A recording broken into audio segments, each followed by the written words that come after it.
Professora Valdiana Gomes, mais uma videoaula para vocês. A gente volta com leitura e interpretação textual. Antes de irmos para a nossa agenda, nós iremos para a nossa acolhida. Eu trago para vocês um texto do livro Peregrino aqui, do autor Nonato Costa, Quando a Última Lágrima Cai. Gostaria que você estivesse atento comigo, que não pausasse, não passasse o vídeo. Vocês sabem que a acolhida era um momento muito importante vivido em nossa escola no formato presencial, e a gente não poderia deixar de fazê-lo agora no formato virtual, formato remoto, tá bom? Então, ele diz assim: quando a última lágrima cai. Quando as flores já não são percebidas, o aroma do café não é sentido e o balanço na rede não é mais um descanso. A vida não está bem. Não se vislumbra mais a infinitude do horizonte, porque os sonhos estão secos. A mente é um ladrão feroz a lhe dizer: não há mais caminhos. A derrota vem porque você acreditou. Quando se olha a sacola das expectativas e a percebe vazia, o momento em que desce a última lágrima. Os sonhos secaram na terra árida do coração. É assim em muitos corações. Será que Abraão e Sara ainda encontravam o seu sonho em algum lugar de suas emoções? A velhice avançara tanto? Ainda podiam rir? Olharem para si, rirem de sua própria vergonha? Era hora da última lágrima cair. Será que José tinha expectativa em sua sacola ao ser progressivamente jogado num buraco, vendido como escravo, ser injuriado e ainda jogado na prisão? Houve o momento da última lágrima cair. Que expectativa Moisés encontrou em sua sacola quando percebeu que estava em frente ao mar e cercado pelos cavaleiros de Faraó? A última lágrima já poderia vir. Para eles, os sonhos haviam secado, as expectativas haviam ido embora. O que lhes restava? Apenas a última lágrima. Mas a última lágrima nem sempre traz consigo o fim. Ela pode trazer Deus. Na última lágrima, Deus trouxe Isaac. Trouxe o cargo de governador e abriu um extenso mar. Tudo na última lágrima. Na última lágrima veio Deus. Ele também faz assim no câncer, no divórcio iminente, no desemprego, na falência. Quando a última lágrima chega, ainda não é o fim. É o momento de Deus revelar sua força e o seu senhorio àquele que estão olhando para ele. É preciso não desesperar, mas olhar para Deus. Quem mantém os olhos continuamente nele. Quando a última lágrima cai, percebe que os olhos já estão limpos para enxergar o próprio Deus a lhe entregar a solução. Então, esse é o nosso texto de acolhida. E, conforme a gente sempre faz, depois da nossa acolhida, nós vamos para a indicação da nossa agenda. Aí a gente vem aí com a correção do módulo 3, da página 81 e 83. A gente encerra, assim, o módulo 3, nessa modalidade de leitura, e já vamos adentrar o módulo 4, tá certo? Então, no módulo 3, a gente fica com a página 1, 81 e 83, né, explorando o gênero dramático, né? Antes de irmos para a correção, né, eu gostaria de fazer alguns apontamentos com vocês em relação à característica do texto dramático, tá certo? Então, eu gostaria que vocês prestassem bastante atenção comigo, né? E acompanhassem essas observações. É rápido, é curto, porque esse momento da leitura é o momento em que a gente se apropria, né, dos gêneros propostos. O gênero dramático, ele designa os textos literários feitos, tá certo? Para serem representados, né? Tanto é que na leitura da aula passada eu deixei isso muito claro para vocês. Representados no palco, tá certo? O caráter mesmo teatral. Sua origem que remota à Grécia Antiga, tá certo? Liga-se a festas religiosas em homenagem aos deuses Dionísio. Ao longo dos séculos, esse gênero desprendeu-se da ligação com a religiosidade, tá certo? E foi incorporando as marcas de seu tempo e as características dos momentos literários em que foi produzido, sendo assim, ainda podendo ser apresentado, lido e encenado, certo? Aí, qual foi essa origem, né, professora, desse texto dramático? Drama, né, que em grego significa ação, é um gênero literário, surgido na Grécia Antiga como originalmente uma forma de louvação religiosa a Deus Dionísio. Compõe-se o gênero dramático os textos em prosa ou em verso, feitos para serem encenados num palco. Aí, professora, é muito importante, eu estou entendendo essa sua colocação, mas quais são as suas características, né? Como é que a gente pode percebê-lo? Geralmente, ele tem forma de diálogos, tá certo? Obrigatoriamente. Ele é dividido em atos e cenas, tá certo? Presença das rubricas, né? Descrições do espaço, da situação, antes de cada ato. Você vê que existe essa especificação. Sequência da ação dramática, geralmente constituída de exposição, conflito, complicação, clímax e desfecho. Né? E ele tem elementos obrigatórios, tá certo? Que é o protagonista, né? Que é o personagem central da ação dramática, o antagonista, personagem que se opõe ao protagonista, tem o coro, né? O conjunto de atores que comentam a ação ao longo da peça, a catarse, tá certo? Do grego, que significa purificação, tá bom? Purgação experimentada pelo público de uma tragédia, o qual poderiam apaziguar suas angústias internas por meio das emoções representadas nas cenas. Né? Na Grécia Antiga, 2 tipos de textos dramáticos eram produzidos, a tragédia e a comédia. Né? Segundo Aristóteles, o filósofo grego nascido em 384 a.C., a tragédia é característica por ser a imitação de uma ação de caráter elevado, que suscita o terror e a piedade e tem por efeito a purificação das emoções. A comédia, por sua vez, seria a imitação de homens inferiores. Né? Então, a questão cultural mesmo, né? A questão de aprofundamento de estudo. Aí, quais são as características da tragédia? Tem um tom sério, solene, o protagonista enfrenta grandes dificuldades, a linguagem é mais formal, a estrutura é composta por ação inicial, feliz, mas que tem um desfecho fatal, né? Presença de personagens nobres, reis, príncipes, que sofrem o destino imposto pelos deuses do Olimpo, tá certo? E nós temos também as características da comédia, né? Que tem um texto geralmente cômico, que leva ao ridículo, uma temática ligada ao cotidiano, com foco na sátira da sociedade e dos vícios humanos, tá certo? Pode-se assim dizer. É uma linguagem mais coloquial, mais próxima, né, da fala, da vivência. A estrutura é composta por uma situação inicial complicada, mas que acaba em final feliz. Presença de personagens estereotipados, os quais simbolizam defeitos humanos, tais como a avareza, a mesquinhez, né? Aí nós temos também a tragicomédia, que é uma modalidade teatral em que se mistura elementos trágicos e cômicos. Significava também quando surgiu a mistura de elementos da realidade e da imaginação. Só isso, professor, está confuso. Não, nós temos também a farsa, pequena peça teatral, caracterizada pelo teor ridículo e caricatural, que critica a sociedade e seus hábitos. Né? Também é um estilo, é algo a ser estudado. Aí nós temos exemplos de tragédia. Né? O poeta ateniense Sófocles, nascido provavelmente entre os anos de 497 a.C. a 496 também a.C., é considerado o mais importante dramaturgo grego. Das mais de 100 peças que escreveu, destaca como as principais Édipo Rei, Antígono e Electra. Certo? Então, eles tinham, né, esse exemplo. A gente consegue encontrar aí várias cenas, vários exemplos em que a gente vislumbra esse gênero, né? E a gente vê uma definição mais exata que a principal característica de um gênero, de um texto pertencente ao gênero dramático é ser feito para ser encenado, certo? Não existe um narrador que conta a ação, sendo o enredo apresentado através das falas dos personagens, representadas por atores que vivenciam os acontecimentos e se apresentam, né? Fazendo com que as pessoas vislumbrem, né? Então, é isso. E agora a gente vai aí para a página 81. Na página 81 nós temos a interpretação oral, né, como vocês estão vendo.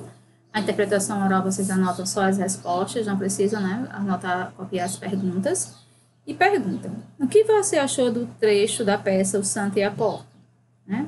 Aí você vai considerar o tom humorístico. Né? Você vai se atentar a isso antes de você responder, professor, eu não sei o que colocar.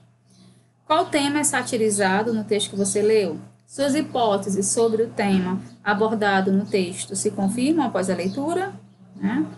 Então, você vai dizer que era a avareza, né? Trata-se de uma comédia, propõe uma conversa focada na personagem Euricão e no significado de avareza, caracterizada de que tem extremo apego ao dinheiro, como se percebe na preocupação dele em esconder o dinheiro que tinha guardado e mentir, dizendo para todos que era pobre, preocupado com o fato de alguém se apoderar de sua riqueza.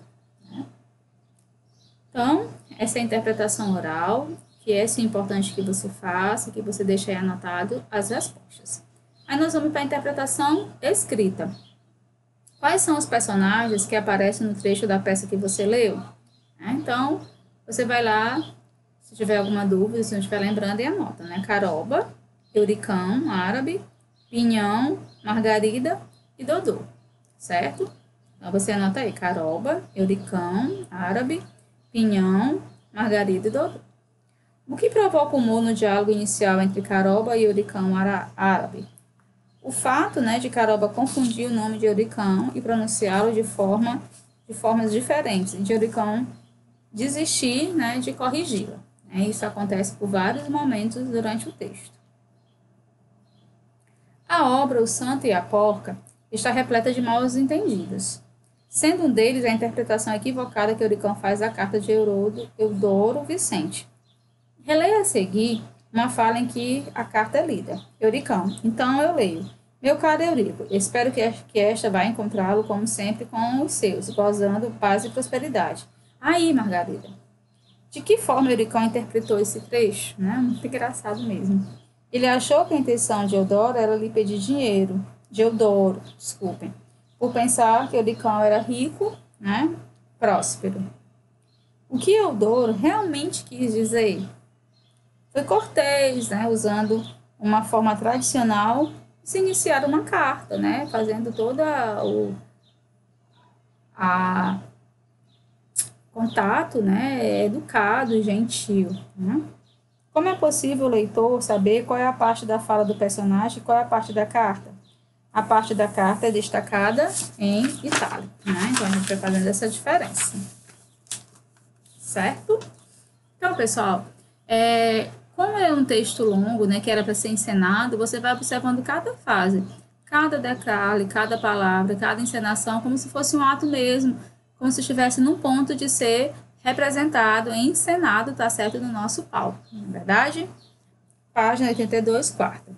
Euricão árabe tinha motivo para se preocupar com o interesse de Eudoro Vicente em lhe procurar? Explique.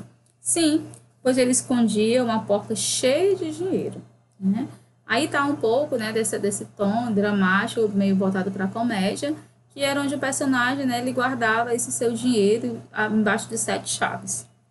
Assim que Margarida entra em cena e se depara com o desespero do pai, a filha revela que tem um segredo. Sublinhe no texto o trecho que isso fica evidente, Então a gente volta lá.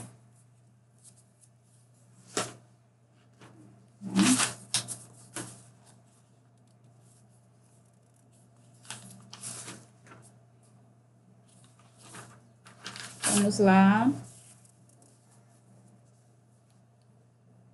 Embora atraída pelo rumor, vem acompanhada de Eudoro Vicente, disfarçada com horrível barbicha, com a boca aberta, cortejando a vestida de preto. Então, nesses pontos aí, jogando a carta no chão, Empurra a 4 no quarto, que tranca por fora. Tranca também as portas e janelas com barras de madeira. E abre por meio uma grande porta de madeira. O que você imagina que Margarida escondia do pai? Embora não fique claro, mas é como se a Margarida namorasse Dodô, o filho de Eudoro Vicente às escondidas.